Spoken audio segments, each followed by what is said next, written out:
সবাইকে good morning. আমি doctor Ashis Majumdar কথা বলছি। দেখুন, আমি মর্নিং ওয়াকে এসেছি।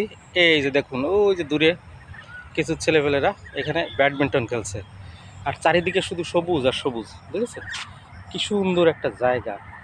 এত সুন্দর জায়গা থাকতেও মানুষ মর্নিং ওয়াকে বের হয় না, এটা ভাবতেও কেমন লাগে। তো যাই হোক, আমার কোনো দিন ভুল হয় না সকালে মর্নিং ওয়াকে বের হতে। তো যাই হোক, অ্যাজ এ ডক্টর আমি বলেছি যে প্রত্যেক দিন আমি একটা টিপস দিব আপনাদের জন্য, হেলথ টিপস। তো ভালো করে শুনুন। আমাদের এই হার্টে যখন সমস্যা হয়, হার্ট অ্যাটাকের প্রাইমারি সিমটম হচ্ছে বুকে ব্যথা। বুকে যদি ব্যথা করে তাহলে এটা হচ্ছে হার্ট অ্যাটাকের একটা ক্লাসিক প্যাটার্ন বলে। কিন্তু এই হার্ট অ্যাটাকের আগে কিছু সিমটম আমাদের শরীরে দিয়ে থাকে, সিগন্যাল দিয়ে থাকে।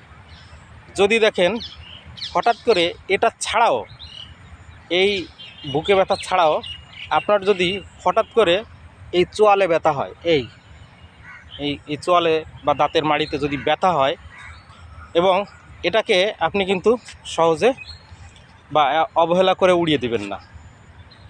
এর জন্য আপনাকে কি করতে হবে? এর জন্য আপনাকে একজন বিশেষজ্ঞ ডাক্তারের কাছে পরামর্শ নিতে হবে।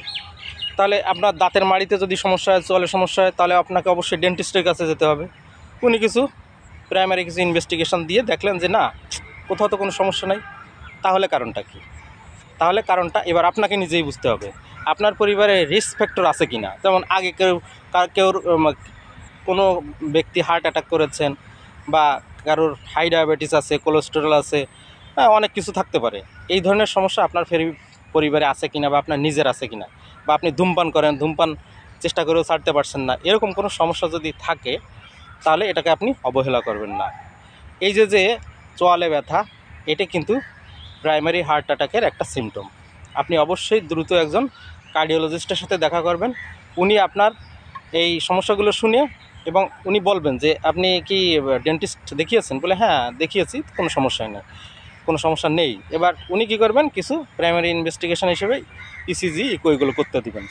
যদি কোনো সমস্যা থাকে তাহলে এখানেই অল্প সমস্যার সমাধানটা এখানে সামান্য চিকিৎসাতেই হয়তো ঠিক হয়ে যাবে। কিন্তু এটা যদি অবহেলা করেন তাহলে কিন্তু একসময় আপনি হার্ট অ্যাটাক করতে পারেন। অতএব এটাকে আপনি অবহেলা করবেন না। যে কোনো সমস্যা হলে আপনার সবসময় সচেতন থাকতে হবে, সতর্ক থাকতে হবে। আর ফ্যামিলিতে যদি এই ধরনের সমস্যা হয়ে থাকে আগে পরে, তাহলে তো কথাই নেই। তো সবাই ভালো থাকবেন, সুস্থ থাকবেন, সাবধানে থাকবেন। আর আমার মতো মর্নিং ওয়াকে বের হবেন। মর্নিং ওয়াকে বের হলে আপনার এই যত ধরনের সমস্যা আছে সব কিন্তু কন্ট্রোলে রাখা যায়। আপনার সহজে কোনো রোগ ব্যাধি অ্যাটাক করবে না। তো সবাই আমার মতো মর্নিং ওয়াকে আসুন। হ্যাঁ, সকালবেলা এনজয় করুন, বন্ধুবান্ধবদের সাথে হাসি খুশি থাকুন। হ্যাঁ, সারাটা দিন দেখবেন এই মর্নিং ওয়াকের ফলে আপনার সারাটা দিন হালকা ফুলকা লাগবে। মানে একেবারে লাইট মোডে আপনি চলাফেরা করতে পারবেন সারাদিনটা। আপনি এই সকালবেলা মর্নিং ওয়াক থেকেই আপনি এনার্জিটা পাবেন। তো অনেক কথা বললাম, সবাই ভালো থাকবেন, সবার ভালো কামনাই করি। সবাই যেন ভালো থাকেন, সুস্থ থাকেন, এই কামনা করে আজকের মতো এখানে বিদায় নিচ্ছি। শুভ সকাল।